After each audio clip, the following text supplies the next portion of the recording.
අද වීඩියෝ එකකින් කතා කරන්න යන්නේ Windows 12 රිලීස් වේද කියන ගැන.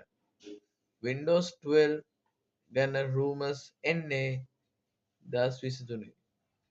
2023 කියන්නේ 2023 වල ඉඳලා තමයි Windows 12 ගැන rumors එන්නේ.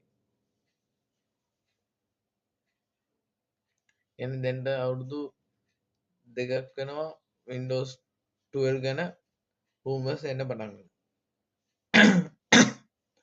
Windows 12 ගැන rumors එද්දී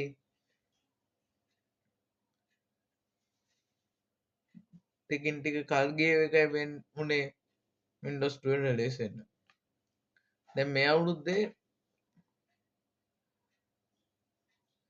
ලොකු කන්ට්‍රෝවර්ෂල් එකක් යනවා Windows 12 රිලීස් වෙන එකක් ගැන මේ අවුරුද්දේ රිලීස් වෙන්න පුළුවන් කියලා තමයි යන්නේ. එතකොට Windows 12 එක රිලීස් වුණොත් අනිවාර්යයෙන්ම බලන්න ඕනි මොන සිස්ටම්ස් වලටද මේක සපෝට් කරන්න නැති කියලා. දැන් මම පොඩ්ඩක් ඔන්ලයින් රිසර්ච් කළා. මට එක සයිට් එකකදී දැනගන්න ලැබුණා Windows 12 එකට 12 එක 10 සහ 11 gen PCs මිනිමම් රික්වයර්මන්ට් එකක් විදිහට ඉල්ලන්න ලෑස්ති.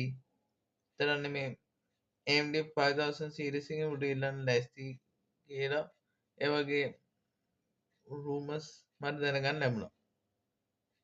ඒ නිසා මම නම් කියන්නේ Windows 12 එක අදටම උනත් රිලීස් වෙන්න පුළුවන්.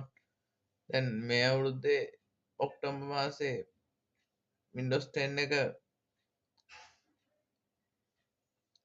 රිටයර් වෙන්න නියමිතයි. ඒ නිසා Windows 12 එක එතකොට එන්නත් පුළුවන්. එහෙනම් අපිට තියෙන්නේ බලන්න ඉන්න. මොකද Windows 12 එකේ ලොකු UI revamp එකක් වෙන්නයි යන්නේ. එහෙනම් අදට ඔච්චරයි වීඩියෝ එකකින් කතා කරන්නේ. මගේ channel එක subscribe කරන්න. දැන් ගැන තවත් දැනගන්න ඕන නම් ඒ වගේම මේ වීඩියෝ එක දන්න හැමෝමත් එක්ක share කරගන්න. හැමෝටම කියන්නේ subscribe කරන්න කියලා. එහෙනම් පස්සේ දවසේ පස්සේ වීඩියෝ එකකින් හම්බෙමු.